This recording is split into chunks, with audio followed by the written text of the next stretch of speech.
Shalom dan salam sejahtera kepada semua jemaat Tuhan dimanapun Anda berada pada hari ini. Pada hari ini 15 Julai 2020 jam 6.29 pagi bersama dengan hari Rabu.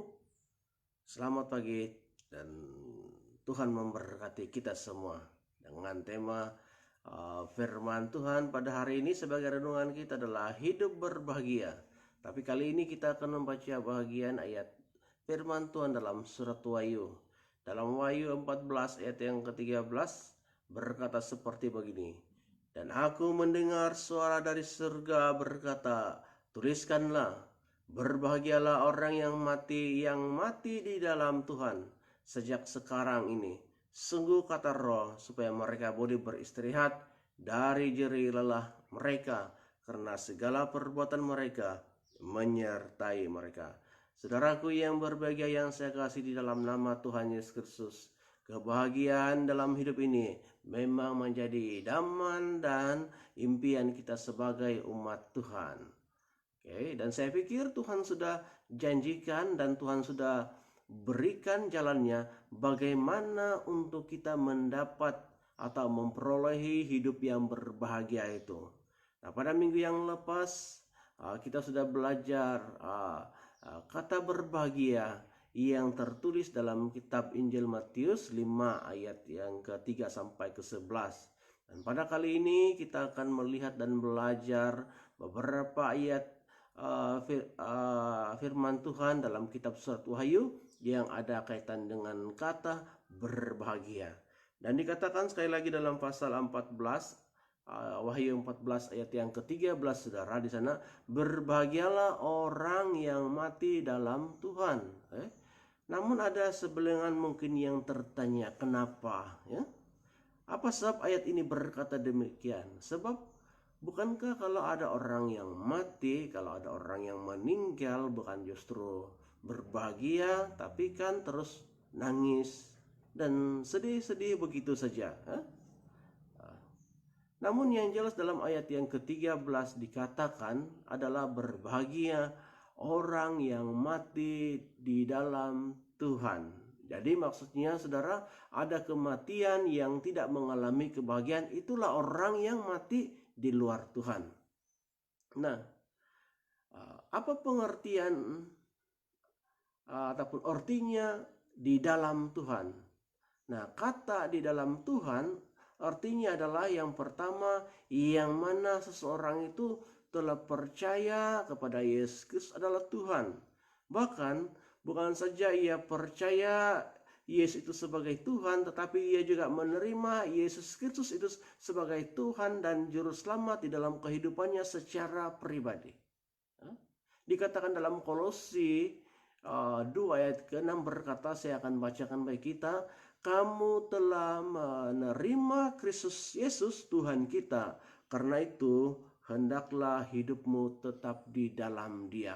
Hendaklah hidupmu tetap dalam Dia. Tetap di dalam Dia maksudnya, saudara, kita tidak akan berpaling lagi dengan yang lain, tetapi yang nyata kita harus hidup dan tetap percaya dengan cara kita melakukan, kita mau beribadah dan melayani Tuhan. Yang kedua, di dalam Tuhan artinya hidup sama seperti Kristus hidup. 1 Yohanes 2 ayat 6 berkata seperti demikian. Barang siapa mengatakan bahwa ia ada di dalam Dia, ia wajib hidup sama seperti Kristus telah hidup. Saudaraku yang berbahagia, sesungguhnya kita tidak mungkin dapat hidup seperti yang Yesus telah lakukan bagi kita. Tetapi begini, biarlah daripada segala aspek hidup kita, keinginan kita, perbuatan kita, tingkah laku kita, senantiasa di dalam pimpinan kuasa Roh Kudus. Dalam kitab Roma 8 ayat 9 berkata seperti demikian. Tetapi kamu tidak hidup dalam daging, melainkan dalam roh. Jika memang roh Allah diam dalam kamu. Tetapi jika orang tidak memiliki roh Kristus, ia bukan milik Kristus. Jadi saya sediakan beberapa poin praktik hidup sama seperti Yesus yang saya akan ringkaskan dalam renungan ini. dan didukung dalam beberapa contoh dalam Alkitab, saudara, yaitu yang pertama hidup benar. Ya. Hidup benar. Dalam 1 Yohanes 3 ayat 7 berkata, anak-anakku, janganlah membiarkan seorang pun menyesatkan kamu. Barang siapa berbuat kebenaran adalah benar, sama seperti Kristus adalah benar. Nah, itu. Yang kedua adalah hidup suci. Ya. 1 Yohanes ayat 3 ayat ketiga dikatakan seperti begini. Setiap orang yang menaruh pengharapan itu kepadanya menyucikan diri sama seperti dia adalah suci. Nah, yang keempat, hidup sama seperti Kristus adalah hidup sempurna. Dalam Matius 5:48 berkata, karena itu haruslah kamu sempurna sama seperti Bapakmu di surga adalah sempurna. Jadi yang keempat adalah hidup sebagai anak-anak terang. Dalam Efesus 5 ayat yang ke-8 berkata, memang dahulu kamu adalah kegelapan, tetapi sekarang kamu adalah terang di dalam Tuhan.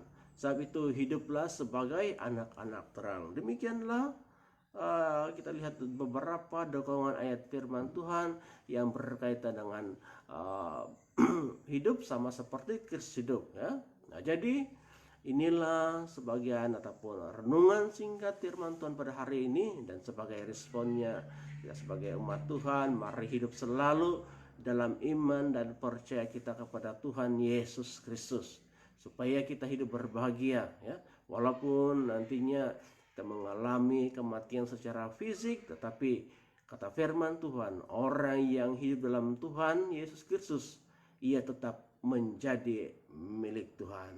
Jadi terima kasih karena perkongsian yang sederhana dimanapun Anda bekerja dan berkarya pada hari ini. Berdoa supaya Tuhanlah yang akan tetap bersama dan menolong dan membantu sehingga segala usaha Anda sukses dan berhasil. Tetaplah hidupmu berbahagia di dalam Tuhan. Tetaplah kita senantiasa berjaga-jaga dan berdoa sambil mengucap syukur pada Tuhan. Tetap semangat di dalam melayani Tuhan selamanya. Tuhan berkati kita semua. Shalom dan puji Tuhan.